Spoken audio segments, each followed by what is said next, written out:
DFM 98 de la bande FM. Bonsoir à toutes, bonsoir à tous. Et Dominique Rossignol-Franck ce soir, qui est docteur en histoire, mais aussi une amie à elle qui s'appelle Bacha Ambéricos, qui est galériste dans le Marais, qu'on entendra un peu plus tard. Dominique Rossignol-Franck est donc historienne. Elle vient de publier un livre aux éditions Favre qui s'appelle « Les manifestations visibles de l'au-delà, entités, orbes, esprits de la nature, photographies et témoignages ». On va plutôt l'accueillir en ce moment, ce soir, pas pour les entités, les orbes, quoi qu'on en parlera peut-être un peu, mais plutôt pour ce personnage assez extraordinaire qu'elle a rencontré et de sa guérison miraculeuse à la suite donc de la visite chez l'un des médiums les plus réputés du monde, João de Deus, au Brésil. On va lui dire bonsoir Dominique. Bonsoir Joël. Alors, on dit João de Deus, on peut l'appeler Jean de Dieu, John... En fait, on l'appelle surtout João de Deus, et on l'appelle autrement John of God. Jean de Dieu est plus français, mais c'est pas de la façon dont on l'appelle en général là-bas, où on parle le portugais. D'accord. Ça ressemble un peu à des guérisseurs philippins, mais c'est pas du tout un philippin. Non, c'est pas du tout le même processus. Le processus de João est d'intégrer des esprits, enfin des entités supérieures. Et ce processus est assez rare parce qu'il faut avoir une très grande force physique, parce que ces entités intègrent le corps de ce guérisseur. Et c'est à travers son corps qu'ils opèrent. Alors, votre livre est un témoignage d'expériences vécues essentiellement à Abadiana, au centre du Brésil, auprès de ce médium, on peut dire, João de Deus, qui soigne des milliers de gens. Racontez-nous un peu votre histoire à vous d'abord. Pourquoi vous avez eu besoin d'aller là-bas ? Eh bien, j'ai été malade. J'ai été malade pendant de plusieurs années. Et les médecins, les chirurgiens, un jour, ont dit on ne peut plus vous opérer. Et à partir de là, je suis allée un peu partout dans le monde. Enfin, je suis allée d'abord aux États-Unis, voir à la Mayo Clinic, enfin dans tous les grands centres de recherche, pour savoir s'il y avait une solution pour me guérir. Et en fait, chaque fois, ils me répondaient que il n'y avait pas grand-chose. Et je trouvais que c'était un tout petit peu trop tôt pour mourir. Et donc, à partir de là, j'ai cherché tout à fait ailleurs dans d'autres systèmes de guérison, en me disant il y a peut-être quelqu'un qui a un don et qui pourrait peut-être me sauver ou m'aider. Et c'est ainsi que j'ai regardé justement les Philippins, j'ai regardé les chamans en Sibérie, j'ai regardé les grands ours blancs au Canada, j'ai regardé un peu partout dans le monde. Les grands ours blancs au Canada, c'est quoi ? Ce sont des chamans. C'est pas une cabane, non ? Non, c'est des genres de chamans qui sont aussi inspirés. Et puis un jour, et donc j'ai circulé un peu dans tous ces milieux internationaux de gens qui ont d'autres repères que les nôtres et d'autres perceptions que les nôtres. Et un jour, j'ai rencontré quelqu'un qui revenait du Brésil et j'ai su ce jour-là que j'allais aller là-bas. Or, à cette époque, enfin depuis déjà presque une dizaine d'années, je devais être à 2 heures d'un hôpital et je n'avais pas le droit de prendre l'avion. Et soudain, je suis partie. Vous avez pris l'avion ? J'ai pris l'avion. À l'époque, pour aller au Brésil, c'était 14 heures d'avion, 15 heures d'avion. J'ai absolument complètement oublié tous ces facteurs, toutes ces interdictions, et je suis partie. Et alors, vous êtes partie, vous êtes arrivée, qu'est-ce qui s'est passé ? Alors, je suis arrivée là-bas. Sans savoir du tout où j'allais. Toute seule ? Non, parce que là-bas, on est obligé d'avoir un guide, étant donné qu'il s'agit de forces que l'on ne connaît pas vraiment et qu'on ne perçoit pas, qu'on ne sait pas comment vraiment les percevoir. On est obligé d'être accompagné d'un guide officiel ce qu'on appelle un guide officiel du lieu, de la casa, là où opère João de Deus.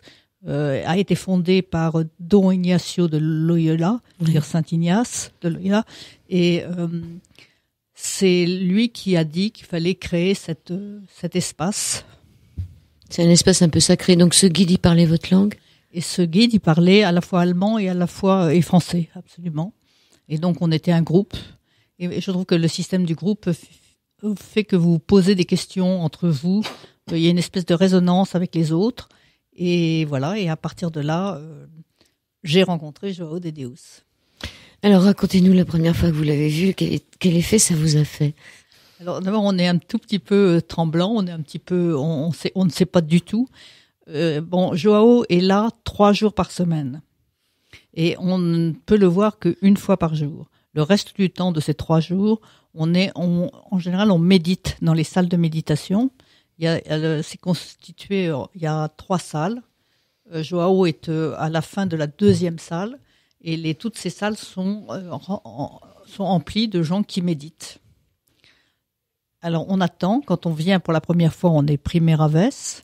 Et on attend. Alors, il y a déjà cet espace d'attente qui est étrange, parce qu'on ne sait plus si le temps est très long ou très court, parce qu'on peut attendre des heures et des heures. Vous attendez où? Dedans, dehors? Alors, ce sont il y a un grand hall. Et avant d'entrer dans les 3 salles de méditation, soit on est entré dans les salles de méditation, soit on attend dehors. Et puis, on vous dit, on annonce primera vez, ou bien si vous êtes déjà venu segunda vez, et on vous appelle. Et quand vous passez à ce moment-là, il y a une file qui s'allonge, qui peut être de 200 personnes, voire plus. Oui, on dit entre 500 et 3000 personnes par jour. Oui, ça paraît fou. Hein. C'est-à-dire que quand j'y suis allée pour la première fois, on était 200, 300, 400. Et là, maintenant, on est passé à 3000 personnes par jour. Et c'est géré comment, alors? C'est pas facile de gérer 3000 personnes. Non, mais c'est admirablement fait. Il y a une espèce d'aura d'amour et de bonheur, enfin de joie. Et tous ces gens sont tous malades. Hein. Tous les gens, pas tous d'ailleurs, mais disons que plus de 50% des gens ont une maladie très grave pour être là. Et puis, ça, c'est organisé uniquement par des bénévoles qui se relaient et qui font passer les gens les uns après les autres. Mais ça va très vite. Vous passez devant Joao d'une façon très très rapide, c'est-à-dire que vous êtes devant lui.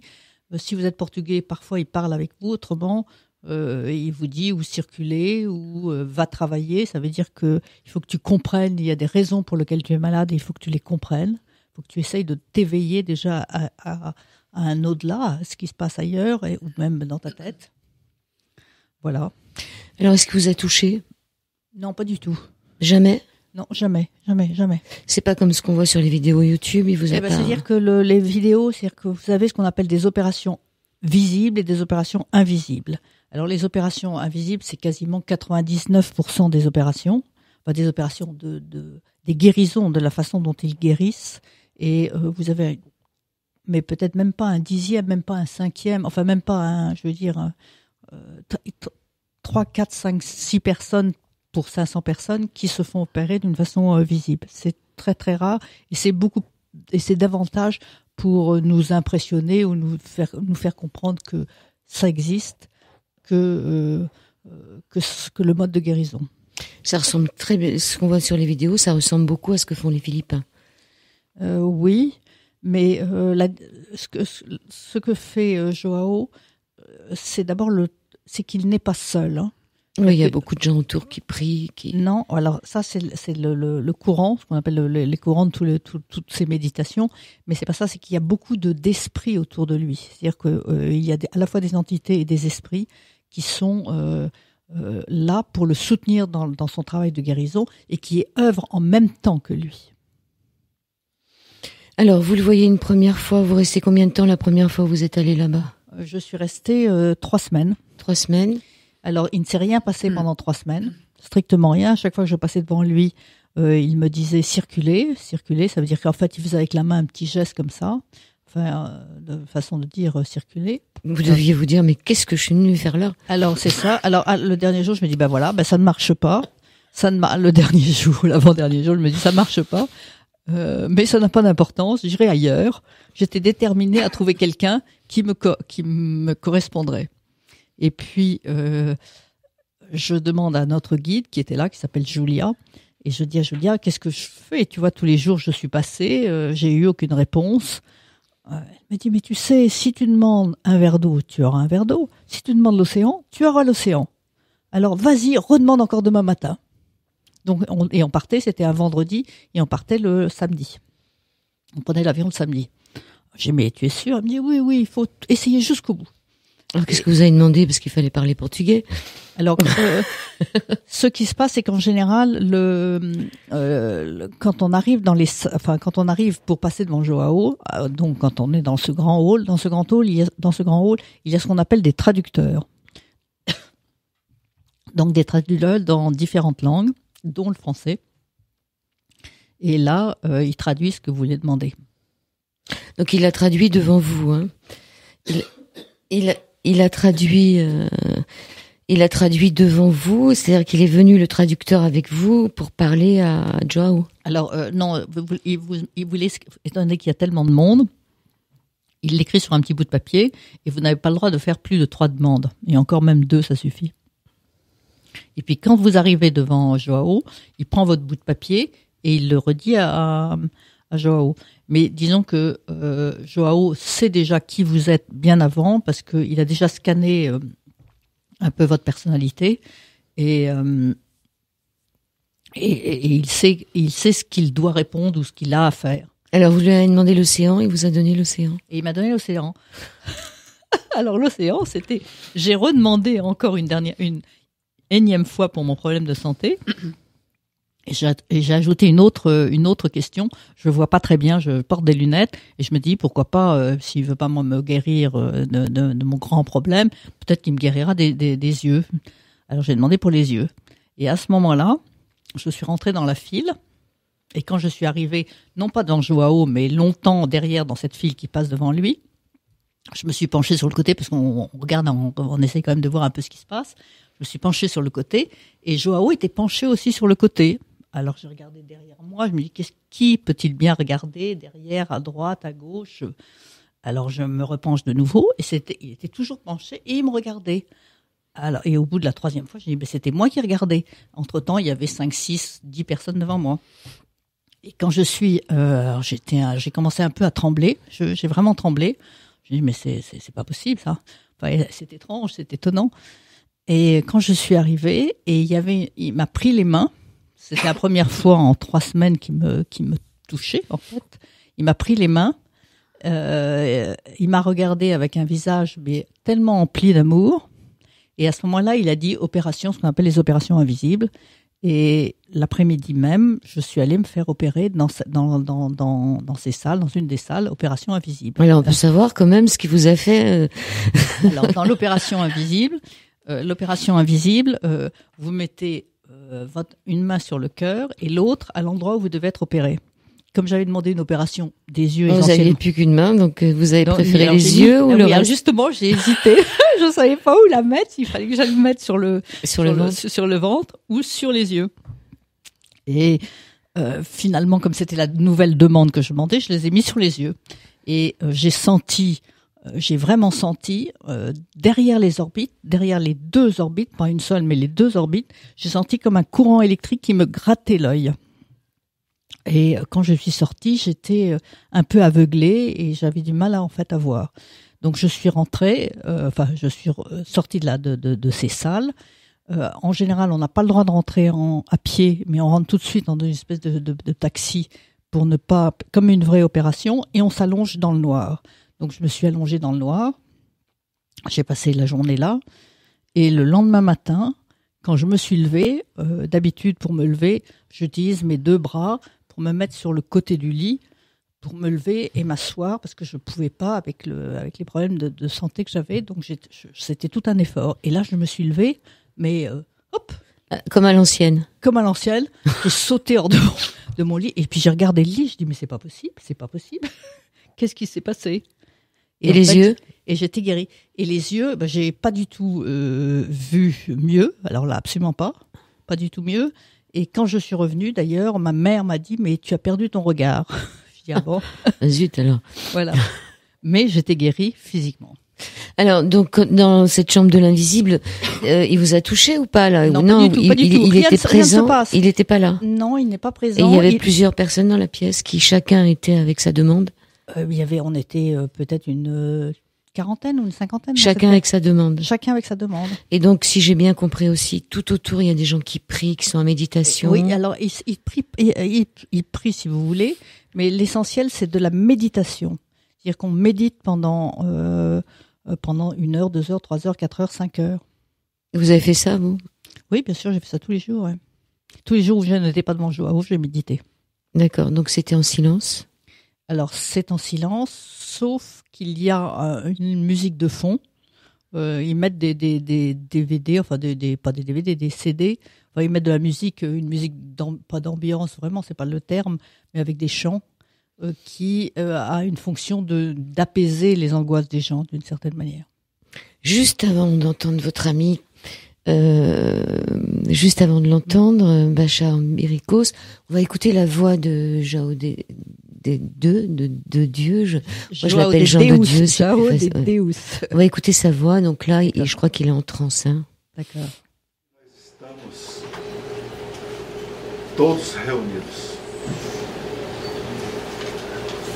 pedindo o teu amor. E faça de mim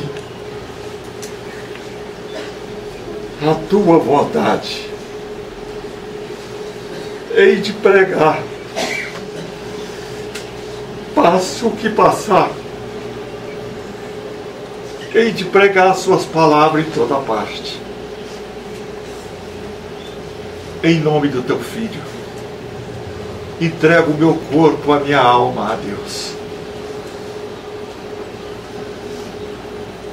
Deus, Criador do céu e da terra, que neste momento, que abra as suas asas sobre todos que estão aqui reunidos neste momento.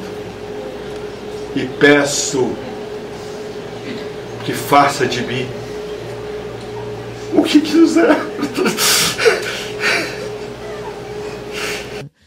Alors, il prend des voix, on est d'accord. Oui, alors ce qu'il dit, l'essentiel de ce qu'il dit, c'est que ça n'est pas lui qui guérit, mais c'est Dieu qui guérit. C'est pour ça qu'il s'appelle Jean de Dieu, d'ailleurs. C'est pour ça qu'il s'appelle Jean de Dieu.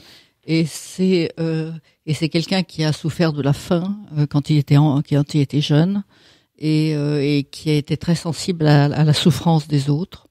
Donc toute sa vie, il est là pour aider.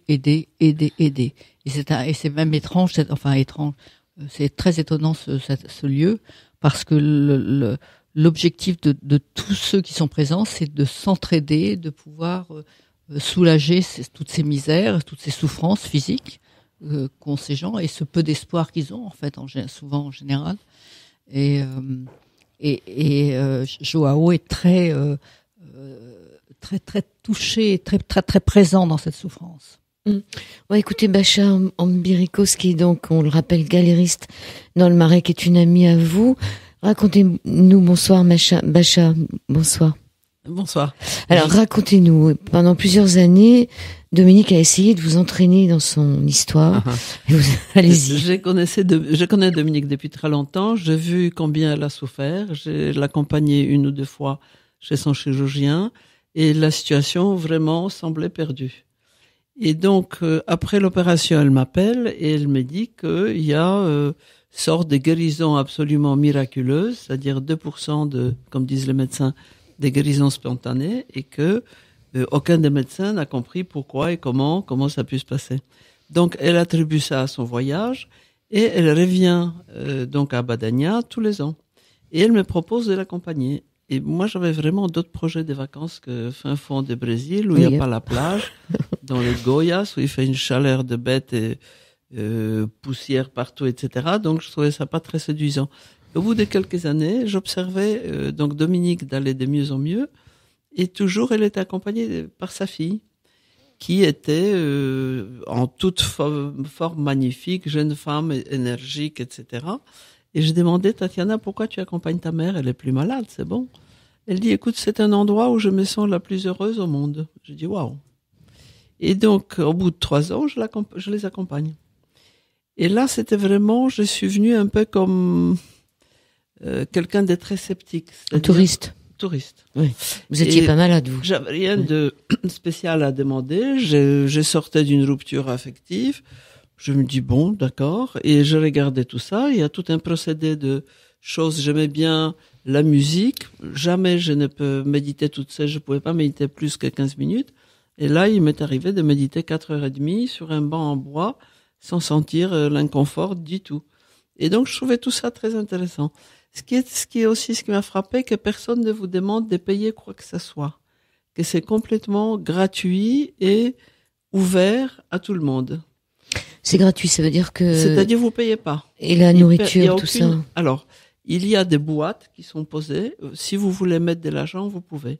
Personne ne fait les contrôles, personne ne vous demande. Il n'y a jamais une demande de contribuer. C'est-à-dire, les gens mettent des choses qu'ils veulent, mais ça s'arrête là. Oui, en plus, c'est bien parce qu'en général, on reçoit plus que si on demandait. Et pour dormir, alors, c'est où? Oui. Alors, il y a plein de petits hôtels, petites poussadas, très monacales. Donc, dans ma chambre, il y avait un lit d'une personne, 2 chaises, un bureau, une douche, point barre. Et je trouvais ça formidable. Et là, c'était pas très cher, les hôtels? Non, poussadas sont pas très chers. Ce qui est cher, c'est l'avion, parce que c'est assez long et compliqué. Et si vous voulez, pour les petites anecdotes, il y a plein. Donc, effectivement, on va voir quelqu'un qui traduit vos souhaits en portugais. Moi, je trouvais que Medium, qui est tellement génial, il ne doit pas avoir besoin de ça. Ben, apparemment, si. Mais peut-être ça oblige aussi des gens de préciser pourquoi ils sont là. Et moi, comme la dernière des idiots, j'ai dit, qu'est-ce que j'ai besoin de rien, je vais bien. Peut-être un nouveau fiancé pour la rentrée, vous voyez, Jean. Et donc la personne me dit, madame, c'est pas un bureau matrimonial. Vous pouvez vous débrouiller peut-être par vous-même, toute seule.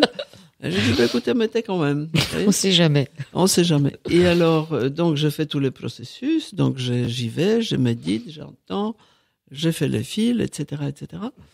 Et donc, quand j'arrive devant Medium, qui est assez impressionnant, je dois dire, donc on donne cette petite carte, elle cherche un fiancé, c'est un peu idiot. Là, je me sens vraiment pas bien. Il me regarde, il rigole, il dit opération invisible. Donc, je me retrouve dans cette salle, encore plus bête qu'avant, parce qu'il y a vraiment des enfants qui sont pas bien sur les lits allongés. Il y a des gens qui sont vraiment, qui n'ont pas l'air très florissants. Et moi, là-dedans, avec ma stupidité, j'étais pas très fière. Mais donc on vous dit voilà, méditez, fermez les yeux, c'est tout. Opération invisible, c'est point barre, rien d'autre. Combien de temps? Donc je ferme les yeux, je m'assois sur une banquette, et là il y a comme une chose très très bizarre, comme s'il y avait une psychanalyse en super puissance et super vitesse. Vous voyez, toute la vie, ma vie défile, avec des moments surtout souligné où j'étais pas très bien, où j'étais pas assez courageuse, où j'ai menti, ou enfin toutes les choses de petit larcin de la vie, vous voyez. Et là, vraiment, ça me peine d'une manière absolument incroyable. Je commence à pleurer comme une madeleine. Bon, je reste sur mon banquette, je pleure, et soudainement j'entends la porte qui s'ouvre, j'entends la voix de Joao qui dit opérations sont finies. Et la chose était très bizarre. Les Français, ils ont cette expression, ils remuent de l'air. Et là, j'ai senti vraiment l'air qui allait remuer quand il rentrait dans cette pièce. Donc, un peu secoué, je sors dehors. Et on me dit, comme Dominique a raconté, on prend les taxis, on s'allonge dans la poussada sur mon petit lit. Et là, il y a encore les mêmes émotions qui arrivent encore plus fort, jusqu'au moment où il y a une sorte de compassion ou auto-pardon, je sais pas comment vous pouvez appeler ça, et en disant, j'ai fait des bêtises, mais peut-être je pouvais pas, je savais pas, j'avais pas la conscience suffisamment éveillée, etc. Et donc, ça se termine à 5h du soir, et là, vous sortez vraiment pas transformé, parce qu'il se passe rien à l'extérieur. Mais c'est en revenant à Paris, où soudainement, tout devenait facile. Vous voyez? Tout devenait facile, tout devenait évident. Les gens, il y a cette anecdote avec bicyclette, je sors ma bicyclette qui est dégonflée, je monte chez moi chercher la pompe à vélo, je descends, il y a un jeune homme avec la pompe à vélo. Comment il s'est trouvé là, à mon précis X, Y, Z, je sais pas. Et pour terminer cette histoire d'une manière anecdotique, en septembre, première exposition dans ma galerie, effectivement, il y a un jeune homme qui arrive, et nous restons ensemble pendant un certain temps. D'accord, donc vous avez trouvé l'amour. Pardon? Vous avez trouvé l'amour. J'ai trouvé ce que je demandais. Oui, bon, c'était de l'amour que Oui. vous vouliez. Il paraît que c'est ce qu'on trouve, c'est la première chose qu'on voit en arrivant là-bas. Ce qui frappe lorsqu'on se rend au Brésil à Badiana, auprès du médium João de Dieu, enfin de Deus, c'est l'atmosphère d'amour qui règne sur place. Une antichambre de l'au-delà. C'est dans votre livre, hein, Oui, c'est phénoménal. Dominique. Ça, c'est totalement phénoménal. C'est quelque chose qui vous prend, parce que donc, vous voyez, il y a une espèce d'amour qui circule dans l'air, un peu à la fois entre nous, entre tous les gens qui sont là, qui sont dans des états donc graves, hein, qui ont tous des maladies graves. C'est un peu Lourdes. C'est un peu comme à Lourdes où on voit sans doute. des brancards. Oui, c'est ça. Ouais. Et la seule, bon, ce qui se passe, c'est qu'il n'y a pas de religion là-bas. Ojao dit qu'il guérit, que c'est Dieu qui l'aide à guérir, mais il n'y a pas un système religieux. Ça prie quand même. Alors oui, il y a deux prières qui sont dites, qui sont le Notre Père et le Je vous salue Marie, mais qui représentent, je dirais, un peu la force masculine et la force féminine de l'univers. Repartons dans cette seconde partie d'Au-delà du miroir avec Dominique Rossignol, Franck, les manifestations visibles de l'au-delà et plus particulièrement les guérisons et les médiumnités de gens de Dieu, mais nous sommes aussi avec Bacha Ambirikos et nous parlons de gens de Dieu. Alors, il est médium aussi, hein, c'est-à-dire il capte quoi? Oui, alors Joao capte essentiellement des entités. Des entités, ce sont des esprits de très haute vibration.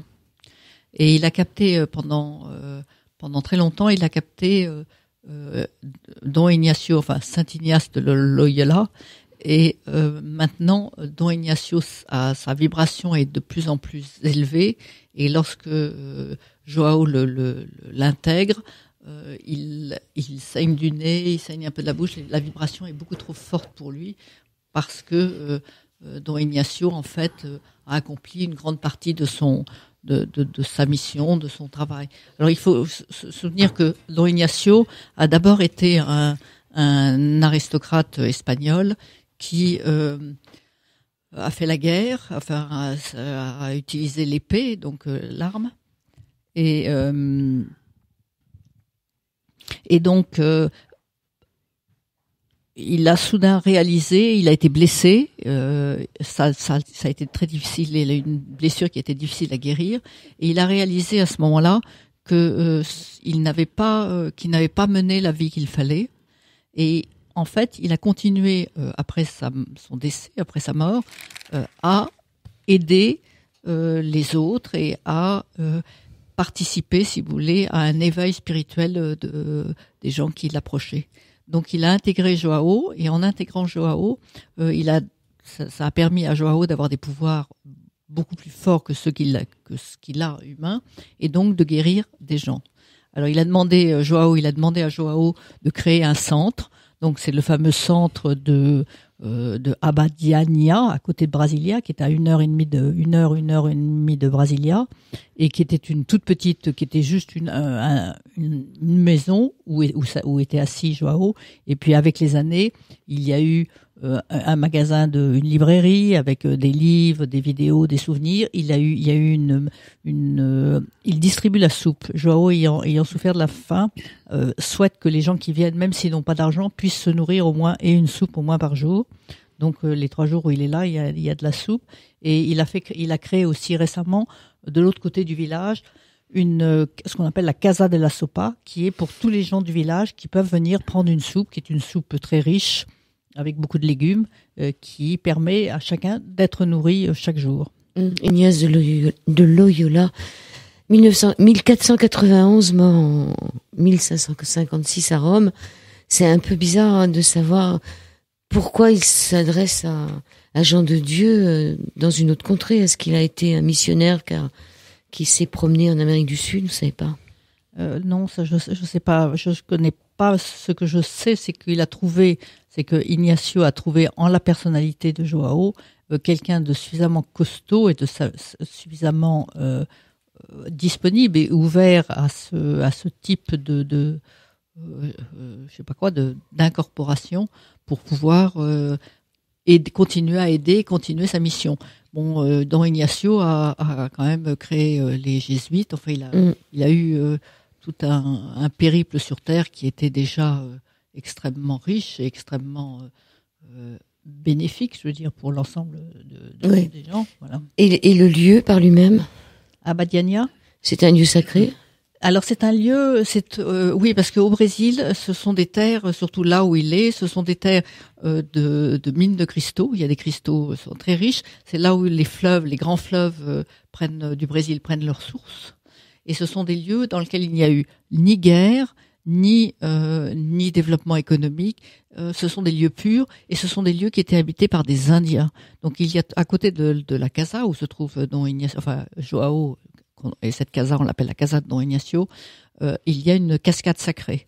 Et en général, quand on arrive sur place, soit Joao le demande de passer sous la cascade en fait pour se nettoyer. Et dans cette cascade sacrée, il est même tout à fait demandé de toujours passer sous l'eau qui court et de ne pas aller derrière l'eau, si vous voulez, en aval, pour ne pas recevoir toute conneries de ceux qui... Pacha, vous y êtes allé? Ah, j'adore. La cascade, c'est fantastique. Ça vous nettoie au sens spirituel et physique. C'est froid, non? Froid. Il y a une bonne énergie de l'eau qui tombe. Il y a la queue, il y a de gros galets noirs. C'est très agréable. Très vivifiant. Donc, Pacha, la première fois vous y êtes allé, vous y êtes retourné? Je suis retourné 2 fois. Et je pense probablement que j'irai l'année prochaine. C'est une revitalisation, si vous voulez, intérieure. C'est très puissant de voir autant de gens mus par les mêmes désirs, de guérir, d'être en paix, etc. C'est très impressionnant. Et vous avez toutes les nationalités confondues, des Russes aux Italiens et aux Chinois et je sais pas quoi encore. Et tout est paisible, tout est calme, personne bouscule personne. Il y a un rituel assez agréable, c'est-à-dire tout le monde s'habille en blanc le matin. Donc ça unifie, c'est un peu comme les uniformes à l'école. Il n'y a plus un tel, il y a juste une humanité qui bouge dans le même sens ensemble. C'est assez impressionnant. Alors c'est quoi le planning? On se lève à quelle heure? On se lève tranquillement, petit déjeuner copieux dans la poussada. Tranquillement, disons quand même, on se lève vers 6h du matin. Oui, 6h, si on veut voir le lever de soleil. Ça, c'est de fous furieux qui ont besoin de communier avec la nature, mais vous pouvez dormir. Oui, alors en fait, nous, en général, on se lève, enfin, moi, de mon côté, je me lève plutôt vers 5h du matin, afin de voir ce qu'on appelle la fin de la nuit, c'est-à-dire que quand les étoiles se fondent dans la clarté du jour, et regarder le lever du soleil. Et puis après, en général, je passe sous la cascade très tôt le matin. Donc. Oui, c'est ça, voilà. Donc c'est un petit bain voilà, régénérant, voilà. Et puis petit-déj. et après petit déjeuner, voilà. Et puis après méditation. Enfin, ça, selon si Joao est là ou pas. Et le soir, on se couche à quelle heure? On se couche extrêmement tôt parce que le soleil se couche à 6h. Il fait nuit à 6h. Donc on dîne à 7h ou 6h30, 7h. Et on se couche très tôt parce que les énergies sont tellement puissantes là-bas qu'on est très très fatigué. On est épuisé. On est épuisé sans comprendre vraiment, mais on est tout à fait épuisé parce qu'il y a beaucoup de travail qui se fait. D'abord, on donne d'une certaine manière son énergie pour aider l'ensemble des autres participants. Et puis sur place, il y a beaucoup d'énergie, il y a beaucoup d'esprit. Et souvent, ces énergies, on va venir aux photos. Ah bah oui, ces esprits, vous les avez filmés. Enfin, voilà. Ils sont dans votre livre, il y en a pas mal. Voilà. Alors c'est ça, c'est les orbes, c'est ça, on appelle les entités. Oui, alors il s'est trouvé que la première année, j'ai pas pris de photos, j'ai même pas pensé surtout à prendre des photos. La deuxième année à peine, et puis la troisième année, j'étais un peu en dehors du groupe. J'étais avec 2 autres amis et on s'est promené le soir et on a commencé à prendre des photos comme ça dans la nuit. On prenait le ciel noir, il faisait nuit noire. Et tout d'un coup, nous avons eu des cascades de lumière, des êtres, des entités qui passaient, enfin des espèces de filaments. de filaments, toutes sortes de photos. photos. On voit beaucoup de filaments et on se demande. Voilà, et ces cascades, et On dirait des peintures. Et nous avons été émus. Comme chez Kandinsky, il y a des... Oui, c'est ça, voilà. On a été totalement émus, mais émus et éblouis. Et c'est à partir de là que je me suis posé beaucoup de questions sur l'au-delà. Et ce livre, en fait, est un peu la résultante à la fois de ma guérison et de ces photos. Alors, justement, Bacha, vous dites Kandinsky, est-ce que vous les avez vus, vous? Oui, alors c'est très drôle parce que la première soirée, c'était quand je suis arrivée, je voyais tout le monde prendre des photos, je voulais faire pareil. C'était rien. C'était les carrés noirs, sans aucune forme, sans aucune lumière, rien. Au bout des 3 jours, j'aimais l'exercice et c'est fantastique. Et là, c'était vraiment du Kandinsky. Des formes abstraites, des formes multicolores qui se déplaçaient. C'était impressionnant. Et la chose qui m'a le plus touché, c'était il y avait aussi des traits lumineux blancs sur le fond noir du ciel qui faisaient des formes, qui dessinaient des formes. Et ça, à l'œil nu, ça? À l'œil nu, non. Toujours avec mon appareil en impression. Téléphonique, photographique, etc. Et il y avait avec nous une personne qui avait sclérose en plaques, qui est venue plus ou moins en fauteuil roulant. Et soudainement, on voyait qu'elle était extrêmement émotionnée. Et avec ses traits blancs, elle a dit, c'est la signature de mon père qui est mort cette année. Donc il y a des choses qui se passent absolument incroyables. Donc dans les photos que vous avez prises, donc ce qui est bien avec les nouveaux téléphones, c'est qu'on n'a pas besoin d'attendre que ce soit développé. À votre avis, qu'est-ce que c'est que toutes ces entités ou toutes ces... J'ai l'impression que c'est des choses qui sont en mouvement, parce qu'elle est très lumineuse. En pointillé, c'est certainement un mouvement vers quelque chose. Ça danse. Ça danse. Mais là, il y avait des personnes au-dessus desquelles il y avait plus de ces signes qu'au-dessus des autres. Dominique peut raconter l'histoire de son beau-fils qui est devenu qui soigne des gens actuellement. Et à l'époque, au-dessus de sa tête, il y avait une sorte de cascade violette. On se demandait d'où ça sort. Oui, vert émeraude. Qui est la couleur de la guérison. Et en fait, il soignait pas à l'époque, et donc la couleur comme vert émeraude n'était pas encore connectée avec le ciel, en fait, avec l'autre. C'est le cœur, le vert. Oui, oui, c'est ça. D'accord, donc des choses impressionnantes. Très impressionnantes, et puis surtout, tout d'un coup, il y avait à la fois des entités. On a commencé à comprendre, avec toutes ces photos, qu'il y avait quand même d'abord des couleurs, énormément de couleurs, et que les couleurs avaient des significations, et la réaction, ou la sensation qu'on avait quand on prenait les photos, avait aussi une signification. Donc on s'est aperçu qu'il y avait des entités supérieures, des entités, c'est-à-dire même des êtres qui n'avaient jamais été incarnés. Ensuite, il y avait des esprits. Alors les orbes, ce sont des êtres qui sont en train qui sont là pour aider, qui sont des êtres qui sont morts. Ensuite, il y avait donc des esprits de la nature, et on a vu des fées. Vous avez vu la Vierge, des elfes, oui, c'est ça, des elfes. Et on a vu aussi ce qui est vraiment qui nous a complètement stupéfaites aussi. On a vu la trace énergétique qu'elle faisait quand elle dansait. Donc on a vu dans le ciel des espèces de danses faites en lumière, qui étaient qui était leur trace. Comme avec une lampe de poche très puissante. Oui, mais surtout c'était un danse. Et puis c'est gracieux. Si vous regardez la photo, elle est gracieuse. Le dessin est gracieux. Je renouvelle ma question de tout à l'heure. Est-ce que ce sont des entités qui s'impriment et qui s'expriment par la pellicule, puisqu'on les voit pas à l'œil nu? On peut les voir à l'œil nu. Moi, je commence à les voir à l'œil nu maintenant. D'accord, c'était la question. Oui, l'enfant sur la couverture du livre, il le voit. L'enfant le voit et il suit. Oui, c'est ça. Il suivait. Il suivait. Il marchait comme ça. Et on se demandait qu'est-ce qu'il faisait, parce qu'il marchait un petit peu. Fallait bien de le dire, parce que j'avais pas vraiment saisi la couverture. Voilà. Et l'enfant, en fait, il était en train de suivre. Il était impressionnant. J'ai pris la photo en me disant c'est étonnant. Cet enfant, il regarde quelque chose dans le ciel. Et j'ai pris la photo, et il était entouré de lumière, et il suivait ces lumières. On se croirait à la fête foraine, on croirait que même que ce sont des photos montages, mais c'est non. Non, c'est complètement, c'est dans la nuit noire. On a été plusieurs à prendre ces photos en même temps. Allez, 30 secondes de respiration. Dominique Rossignol-Franck et Bacha Béricos nous parlent de ce qu'elles ont vécu là-bas à Abadia, je crois que ça s'appelle. Abadiania. Abadiana. Il y a deux i. Abadiania. Abadiania. Et je demandais à Bacha, qui est donc galériste, elle avait chez elle un monsieur qui voit des choses, qui voit des esprits de la nature et qui les photographie. Alors, Claude Mollard, c'est un photographe. Et il travaille aussi à IMA. Actuellement, il monte beaucoup d'expositions, extrêmement brillant. Et il photographie la nature. Et il photographie la nature qui, moi, m'a semblé proche du livre des Dominiques. Et quand Dominique, nous avons organisé sa signature à la galerie, il m'a semblé que les photos de Claude pourraient correspondre très bien à son propos. Et donc, j'appelle Claude un peu à l'arrache, une semaine avant, en disant, est-ce que tu as des photos qui pourraient convenir à ces textes, qui pourraient illustrer un peu le sujet?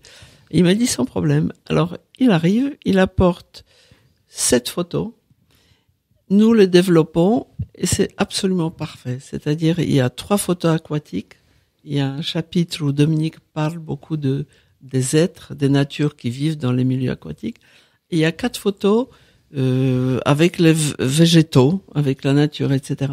Et je commence à lui demander, j'ai dit, écoute, où est-ce que tu as pris ces photos? Il commence à me dire, ah, ça c'est au Brésil. Je dis, ah, est-ce que tu connais un endroit qui s'appelle Abadiania? Il est dit, bien sûr. Et alors Claude et Dominique ne se connaissaient pas. Oui, puis il est allé avant. Voilà, donc il est allé, il connaît l'endroit, et j'ai trouvé que c'était un mariage parfait de convergence. Quand je disais tout à l'heure que soudainement les choses deviennent faciles, la vie devient facile, ça c'était un des exemples des choses faciles. Ok, donc pour revenir à ces esprits qui se laissent photographier, c'est le monde de l'invisible, on est d'accord, les manifestations visibles de l'invisible, hein, de l'au-delà. Ça m'a fait penser aussi en lisant votre livre un peu à ce qui se passe avec Ama, celle qui prend les gens dans les bras, mais en version masculine. Oui, en fait c'est la même version, puisque si elle distille de l'amour, elle dit quelques mots, et par ces mots et par le fait de serrer les gens dans ses bras, elle apporte une très très grande vibration d'amour, et cette vibration transforme les cellules à l'intérieur du corps et rendre les gens peuvent les guérir ou peuvent les éveiller ou peuvent leur faire découvrir d'autres réalités. Lui, il touche pas du tout.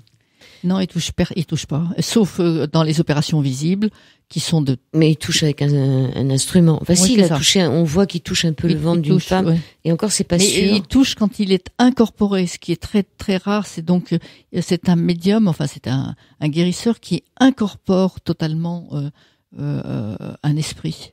Et c'est l'esprit en fait qui travaille avec l'aide de son corps. C'est ce qu'on appelle les médecins du ciel. Patricia Daré, qui est un grand médium, elle a été contactée un jour par un médecin du ciel qui lui a dit voilà, j'ai besoin de quelqu'un pour qui me prête son corps pour que je puisse soigner des gens. Alors elle a essayé une fois et puis elle a trouvé que c'était pas son truc, qu'elle avait d'autres missions et d'autres travail à faire qu'être médecin du ciel. Et en général, ce type d'incorporation fait que vous êtes complètement inconscient. Vous n'avez aucun souvenir, vous n'avez strictement aucun souvenir de... Je crois qu'il y a Bacha qui lève la main. C'était très surprenant parce que les opérations que j'ai vues, c'était vraiment quelque chose que je n'ai jamais vu de ma vie entière. Et nous avons eu l'occasion de parler avec Joao, et je dis mais ça doit être fascinant, vous deviez écrire, c'est fantastique ce que vous faites. Il dit écoutez, je n'ai aucun souvenir de rien. Et ça m'a complètement frappé. Et en fait, donc, il est toujours photographié, c'est-à-dire qu'il y a toujours une caméra qui filme tous ses gestes. Il y a beaucoup de choses sur YouTube, hein, si vous êtes curieux, allez voir. Oui, c'est ça, parce qu'ils sont, il est toujours filmé. Bon, il se trouve que maintenant, depuis 1 an ou 2 ans, ils ont interdit les photos dans les grands halls, et ils ont fermé la casa plus tôt, en raison parce que lorsqu'on photographie, moi je me suis aperçue, j'ai pris beaucoup de photos, puis après j'ai arrêté d'en prendre, tout au moins là-bas, même en général, parce que on les dérange. Le monde de l'invisible est un monde extrêmement peuplé. C'est drôle parce qu'en même temps, il a envie de se montrer. Oui, parce que je pense qu'on est arrivé à une période où il y a une accélération du temps et une osmose de plus en plus grande avec l'invisible. Et ces deux notions fait qu'on les capte de plus en plus, on en parle de plus en plus. Il y a un nombre de livres incalculable sur le sujet, et parce que l'époque a tout à fait besoin d'un mouvement face à une sorte de destruction de la planète et de tous les problèmes qui la secouent actuellement. C'est pour ça qu'il se montre alors. Oui, on m'avait dit qu'il y a certaines photos que vous faisiez justement dans la plaza où je ne sais pas ce qui se passe autour, où c'est interdit maintenant de filmer. Oui. Il y a des photos dans votre livre où on voit vraiment des entités, c'est clair. Oui, on voit vraiment. Alors c'est dommage pour elles parce que elles étaient peut-être, si elles se sont montrées, c'est qu'elles avaient peut-être quelque chose à dire. Oui, c'est parce que oui, absolument, elles ont quelque chose à dire, mais disons que quand elles font leur travail d'aider, quand elles font leur travail, on les perturbe. Moi, il m'est arrivé de prendre, par exemple, quand Joao à la dernière session, quand il arrête, donc le vendredi, puisque les sessions sont le mercredi, jeudi et vendredi. Le vendredi soir, il m'arrive après la session d'aller prendre des photos au-dessus de la casa et de voir des milliers, des millions d'orbes. Il y en a partout. C'est comme ma pellicule est remplie d'orbes. Et si je prends une deuxième photo, il n'y a plus personne. Il n'y a plus aucune photo. Il n'y a plus aucune orbe. Et je sais, parce que je les connais un petit peu, je sais qu'elles se déplacent. Ils s'amusent. Non, elles s'amusent pas. Non. Elles se déplacent parce qu'on les perturbe, on les dérange. Et elles vont un peu plus loin. Donc je sais que si je me déplace un peu plus sur la droite ou sur la gauche, je vais les retrouver dans un arbre, au-dessus d'un arbre ou dans le ciel un peu plus loin. Et je reprends une photo et j'ai de nouveau plein. Alors, est-ce que ce sont des énergies qui intelligentes, des énergies intelligentes. Est-ce que ce sont des énergies qui sont là pour soigner ou des énergies pour soigner? Elles sont là pour soigner, elles soutiennent. Ça fait partie de toutes ces énergies qui soutiennent Joao dans son travail. Ce pourquoi il peut soigner 1000 personnes ou 2000 personnes ou 3000 personnes. Autrement, ce serait impossible. Oui, alors est-ce que ça y est, j'ai perdu mon fil, je suis en train d'essayer de donc si vous voulez, c'est cette espèce de à la fois elles se manifestent, donc c'est une chose, mais elles se manifestent, donc elles disent nous sommes présentes là pour guérir, mais aussi elles préfèrent qu'on les laisse un peu tranquilles et qu'on les laisse souffler après avoir fait ce travail, cet immense travail de guérison. Est-ce que vous en avez vu, Bacha? Des orbes? Oui. À l'œil nu, très rarement. C'est vraiment avec mon téléphone que je les ai vus. D'accord, parce que ça demande peut-être d'être dans un état d'esprit très particulier. Peut-être je suis pas suffisamment... Ou alors la question que je réitère pour la troisième fois, est-ce que finalement ils ont besoin d'être imprimés sur un support pour qu'on les voit? Peut-être. Oui, je pense que c'est plus une relation, un échange entre elles et nous, c'est-à-dire que ce sont des niveaux vibratoires. Et quand vous avez des vibrations très lourdes, très denses, très proches de la Terre, vous les captez pas. Et plus vous êtes allégé, plus vous captez ces vibrations. Alors, il nous reste peu de temps. Qu'est-ce que vous faites? Vous y retournez tous les ans, finalement, Dominique Rossignol? Écoutez, j'y suis retournée d'abord pour remercier, parce que j'étais tellement... ma vie a changé du tout au tout, totalement. Entre les angoisses que je pouvais avoir chaque jour, j'ai été totalement allégée. Ensuite, j'ai été remplie de joie. Vous n'imaginez pas ce que c'est que se dire que tout d'un coup, je me réveille heureuse et je me couche heureuse parce que... Vous êtes guérie? Je suis guérie, donc tout d'un coup, je suis légère. Et à partir de là, j'ai essayé de comprendre ce qui se passait. Et comme je n'arrive pas à comprendre, j'y retourne pour essayer de comprendre. Et chaque fois que j'y vais, je comprends un petit peu plus. Et ce livre, en fait, il est né... je l'avais déjà fait la première fois parce que j'avais fait un premier livre avec les photos. Il y avait 100 ou 150 photos. Là, on en a retiré parce que, il y a quand même un coût de reproduction qui importe. Et puis là, ça parle pas que de Joao. Non, ça parle pas que, non. Ça parle d'un tas de choses, des médiums. Oui. Ça parle de beaucoup de choses, la communication avec l'au-delà, etc. Voilà. Et donc, je me suis interrogée, j'ai essayé de comprendre comment ce monde invisible fonctionnait, et je me suis interrogée.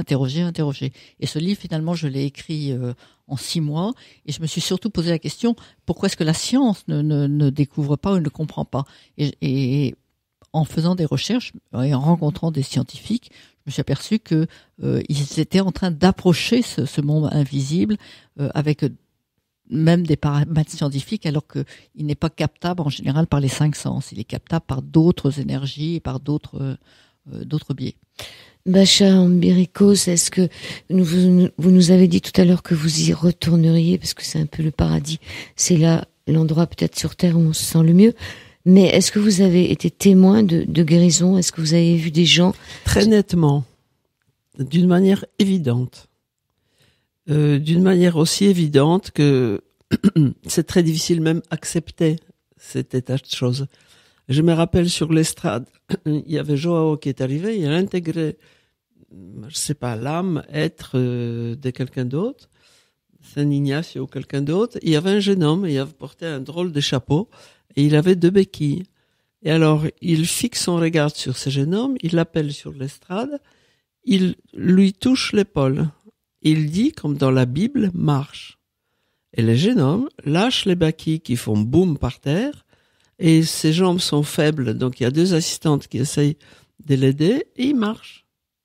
Donc il se baisse, il récupère ses béquilles en disant « Je garde les béquilles parce que c'est un souvenir, la famille m'a offert, sculpté, je sais pas quoi ». Et là, Joao, presque, j'ai l'impression qu'il se met en colère. « Vous voulez vos béquilles ou vous voulez marcher ?»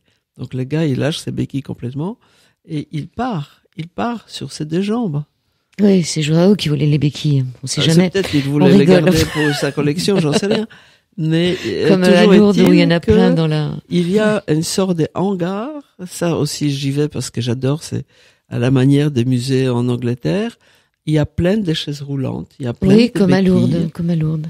Comme à Lourdes. Il y a des lunettes. Il y a des tonnes de lunettes. Il y a des choses absolument invraisemblables, des chaussures avec. C'est très impressionnant. Merci à toutes les deux, Dominique Rossignol-Franck, les manifestations visibles de l'au-delà chez Favre, et puis la galerie de Bacha Ambirikos. Je sais pas si on vous trouve en allant sur le net, mais vous êtes dans le Marais. Elle s'appelle de votre nom, la galerie. Ouais. Donc ceux qui sont curieux peuvent toujours aller la voir.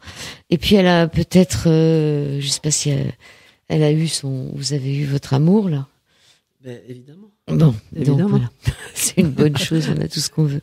Il fallait demander, c'est Dominique qui l'a très bien expliqué. Et il suffit de demander, demander et vous aurez. Une phrase pour terminer l'émission.